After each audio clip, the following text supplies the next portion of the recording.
1월 22일 말씀 묵상입니다. 오늘은 사도행전 21장 17절부터 26절까지의 말씀을 함께 묵상하겠습니다. 예루살렘에 도착한 바울은 야고보와 장로들에게 선교 보고를 합니다. 그리고 마게도냐와 아가야 지방의 교회에서 모금한 헌금을 전달하죠.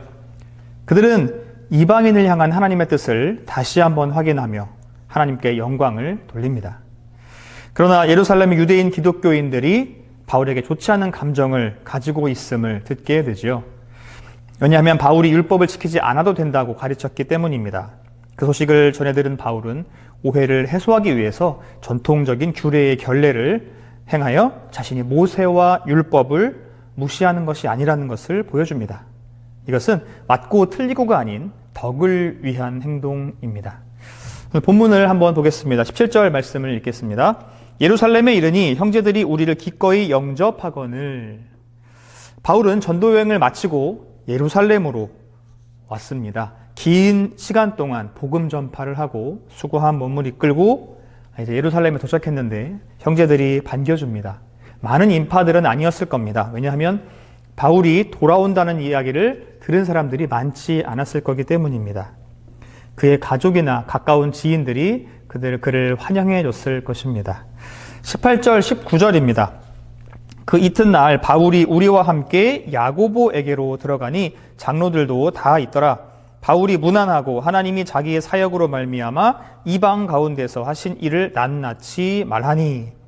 그렇게 도착하고 다음 날 예루살렘 교회에서 사역하는 야고보와 장로들을 만납니다. 예수님의 동생 야고보를 말하는 거죠. 자연스럽게 그곳에서 있었던 일들을 이야기하고 3차 전도여행 동안 하나님께서 어떻게 일하셨는지를 보고하게 되죠. 여기에서 바울이 정말 하나님의 일꾼이구나라는 것을 느낄 수 있는 구절이 보입니다. 자기를 위해서 일한 것이 아니라 하나님을 위하여서, 진심으로 복음을 위하여서 일하였구나라는 것을 볼 수 있는 구절이죠. 자신이 사역했지만 하나님이 자기를 통하여서 일하셨다라는 것을 고백하고 있습니다. 내가 열심히 해서 이러한 결과를 얻어냈습니다. 이렇게 보고한 것이 아니라 하나님이 나를 통해 일하셨습니다. 하나님이 일하신 것을 보십시오. 이렇게 보고하고 있는 것입니다. 20절 말씀입니다. 그들이 듣고 하나님께 영광을 돌리고 바울더러 이르되 형제여 그대도 보는 바에 유대인 중에 믿는 자 수만 명이 있으니 다 율법의 열성을 가진 자라. 바울의 보고를 들은 야고보와 장로들은 매우 기뻐하며 하나님께 영광을 돌렸습니다. 그런데 그것이 끝이 아닙니다. 그 다음 이야기를 이어가는데요. 형제여라고 칭하고 있습니다. 이 유대인들에게 형제여라는 것은 매우 가까운 사람에게 할 수 있는 호칭입니다. 야고보와 장로들이 바울에게 적대적이지 않고 매우 호의적이다라는 것을 보여줄 수 있는 호칭입니다. 형제여라고 불렀다는 거 말이죠. 그들의 이야기가 이제 이어집니다. 어떤 이야기인가요? 예루살렘에 유대인 기독교인들이 많이 있다.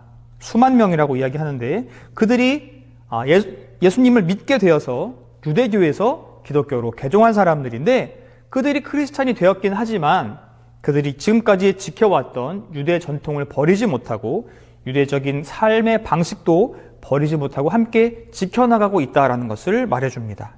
기독교인이 되었지만 아직 유대교인들의 삶의 방식을 버리지 못한 애매한 삶의 모습들을 가지고 있는 유대인 기독교인들을 알려줍니다. 그들로부터 오는 말들을 이제 바울에게 전해주려고 하고 있습니다. 21절, 22절입니다. 내가 이방에 있는 모든 유대인을 가르치되 모세를 배반하고 아들들에게 할례를 행하지 말고 또 관습을 지키지 말라 한다 함을 그들이 들었도다. 그러면 어찌할꼬 그들이 필연 그대가 온 것을 들으리니. 좀 오해가 있을 법한 이야기들입니다. 그 내용은 이렇습니다. 흩어져 있는 유대인, 즉 디아스포라에게 바울이 율법을 지키지 않아도 된다라고 가르친 겁니다. 전통적인 유대인 입장에서 보면 참 어이없고 황당한 가르침이 아닐 수 없습니다. 유대인들이 그 오랫동안 조상부터 지켜왔던 그 할례를 하지 않아도 된다라는 겁니다. 유대인들에게 할례는 정말 중요한 겁니다. 율법은 그들에게 목숨과도 같은 겁니다. 그들의 민족에 대한 모독처럼 느껴질 수도 있습니다. 마치 조선시대에 양반들에게 머리카락을 짧게 잘라라고 하는 것처럼 그런 요구를 했다면 그들은 참 모욕적이라고 생각했을 겁니다. 선민으로서 하나님께서 자신들에게 가르쳐 주신 규례들을 잘 지켜 행하고 있는데 바울은 안 지켜도 된다라고 말하는 겁니다. 그들에게 바울은 어쩌면 거짓 교사처럼 보였을 수도 있습니다. 물을 흐리는 안 좋은 사람처럼 보였을 수도 있겠습니다. 그들은 율법을 지켜야지 구원을 얻는다라고 생각했습니다. 보고만 해서 율법에 매일 필요는 없지만 그들은 아직 복음에 대해 잘 이해하고 있지 못한 것 같습니다. 그런 그들에게 바울은 하나님을 거부하는 사람으로 보일 수도 있었을 것입니다. 그만큼 유대인들에게는 바울은 이상한 사람처럼 보였을 겁니다.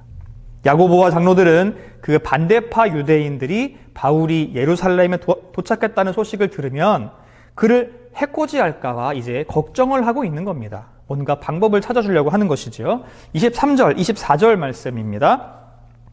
우리가 말하는 이대로 하라. 서원한 네 사람이 우리에게 있으니 그들을 데리고 함께 결례를 행하고 그들을 위하여 비용을 내어 머리를 깎게 하라. 그러면 모든 사람이 그대에 대하여 들은 것이 사실이 아니고 그대도 율법을 지켜 행하는 줄로 알 것이라. 서원한 네 사람과 결례를 행하라고. 그래서 유대인들의 오해를 풀어주라고 이야기합니다. 이 서원한 사람이라는 것은 나시린의 서원을 한 사람을 말합니다. 나시린의 서원을 한 사람들은 이제 머리를 깎아야 되겠죠. 자신을 정결하게 하는 의식인 이 결례를 해야 합니다. 그리고 결례의 마지막에는 하나님 앞에 예물을 드려야 하는데 그 비용을 바울에게 내라고 하는 겁니다. 결례에 필요한 예물이 여러 가지가 있습니다. 번제물도 드려야 되고요. 속제물도 드려야 되고 화목제도 드려야 합니다. 번제물로는 1년 된 수양 하나, 속제물로는 1년 된 암양 하나, 그리고 화목제로는 또 수양 하나가 필요했습니다. 그 외에도 무교병도 필요했을 것이고 그것을 진행하는 많은 것들이 필요했을 것입니다. 비용이 만만치 않았겠지요. 나시린으로 서원을 했지만 그만큼의 비용이 없는 사람들이 있을 것입니다. 가난한 서원자를 위해서 비용을 대신 내어주는 그 사람에게 참 덕이 있는 사람이다. 그를 미덕이 있는 사람이다라고 여겼다고 합니다. 지금 그것을 바울에게 제안하는 것입니다. 바울에게 그들이 서원하고 결례를 행할 때에 비용을 지불해라. 어찌 보면 돈으로 여론을 잠재워라라는 말처럼 들리기도 합니다. 그런데 그것은 아니죠. 그만큼 유대인들이 전통과 율법을 중시하는 것을 바울도 역시 중요시한다. 무시하는 것이 아니라 나 역시도 전통을 중요시한다라는 것을 보여주라는 겁니다. 사실 이러한 의식법은 예수님의 구속 사역을 예표하는 것에 불과합니다. 그 의식 자체의 의미가 있는 것이 아니라 그 의식을 통하여서 예수님을 보여주는 것이죠. 그러나 아직 지금 유대인들은 기독교인들이 되었지만 구약과 신약의 과도기적인 그 상황 가운데에서 신학적인 것이 잘 정립되지 않은 상태입니다. 잘 모릅니다. 예수님도 믿고 율법도 지켜야 된다고 생각하고 있는 것이죠. 비록 바울은 그들과 생각이 같지는 않지만 그들에게 덕을 세우기 위해서 그들이 추구하는 것을 함께 해주는 겁니다. 바울이 이랬다가 저랬다가 하는 것처럼 보이십니까? 그것은 아닙니다. 상대에 맞추어 함께 눈높이를 맞추고 보폭을 맞추어 함께 걸어가는 것입니다. 내가 달리기가 빠르다고 빨리 먼저 가는 것이 아니라 느린 상대를 위하여서, 느린 지체들을 위하여서 함께 느리게 걸어가주는 겁니다. 그것이 공동체이고 예수님께서 원하시는 일이니까 말입니다.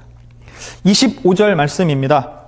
주를 믿는 이방인에게는 우리가 우상의 제물과 피와 목매어 죽인 것과 음행을 피할 것을 결의하고 편지하였느니라 하니, 유대인들이 조상 대대로 모세율법을 지켜왔습니다.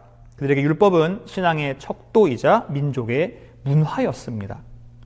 누구나 당연히 지켜야 하는 것이죠. 어른이나 아이나 할 것 없이 말입니다.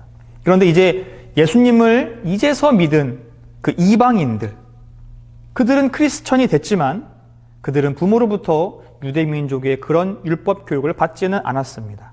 오히려 예수님을 믿는 것만으로 구원을 얻는다. 그거 하나만 알고 있는 사람들입니다. 오히려 구원에 대해서 더 잘 알고 있는 사람들이죠. 할례를 받아야 구원을 받는다. 선민이어야 구원을 받는다가 아니라 믿음으로 구원을 받는다. 오직 믿음으로 구원을 받는다. 이것은 확실하게 알고 있었던 사람이기 때문입니다. 그 복잡하고 까다로운 율법을 지키지 않아도 전혀 문제되지 않습니다. 그러나 예루살렘 총회에서는 이방인 신자들에게 그래도 유대인이 아니지만 최소한의 규범을 지킬 것을 요구했습니다. 그것이 오늘 본문에 나온 우상의 제물과 피와 목매어 죽인 것, 그리고 음행을 피할 것입니다. 최소한 이만큼을 지켜야지만 한다라고 정해준 것이죠. 그런데 이 이야기를 왜 하고 있을까요? 바울이 서원자들과 결례를 같이 행하고 비용을 대신 내주는 것, 그것은 예루살렘 총회가 정한 이런 최소한의 규칙, 규범에 어긋나지 않는 것임을 바울에게 이야기하는 겁니다. 그러니까 바울이 그렇게 한다 할지라도 전혀 그의 신앙에는 위배되는 것이 아니다. 그러니 바울이 그것을 잘 따라주기를 바란다. 이런 요구입니다. 잘못된 것이 아니니, 틀린 것이 아니니 이렇게 해주길 바란다라고 말하고 있는 것이죠. 26절 마지막입니다. 바울이 이 사람들을 데리고 이튿날 그들과 함께 결례를 행하고 성전에 들어가서 각 사람을 위하여 제사 드릴 때까지의 결례 기간이 만기된 것을 신고하니라. 결국 바울은 그렇게 따릅니다. 왜 그렇게 했을까요? 사람들의 여론이 두려워서였을까요? 물론 아닙니다. 바울은 복음을 위해서는 목숨을 버릴 수 있는 사람이었습니다. 감옥에 갈 수도 있는 사람이었습니다. 자신의 자존심도 모든 것을 다 내려놓을 수 있는 사람이었습니다. 그런데 자신의 신변 안전을 위해서 어떻게든 살아남기 위해서 그렇게 자기 신앙과 다른 행동을 했을까요? 그럴 리는 없습니다. 그가 그렇게 한 이유는 그의 선교 원리 때문입니다.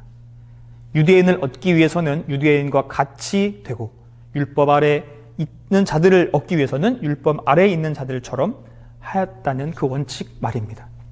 제사에 사용된 고기를 먹어야 되냐 먹지 말아야 되느냐 이것이 논란이 된다면 먹어도 된다는 사람들과는 함께 먹고 먹지 말아야 된다는 사람 앞에서는 먹지 않겠다는 것이죠.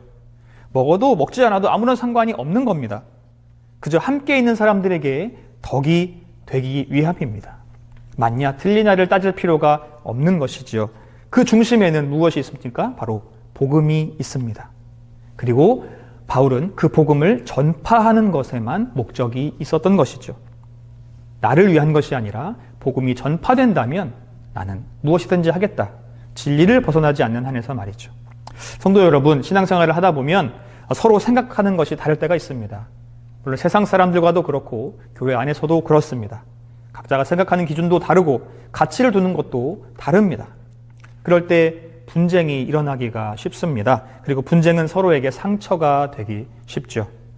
진리를 벗어나는 것이 아니라면 그럴 불필요한 마찰과 그런 논쟁은 피해야 합니다.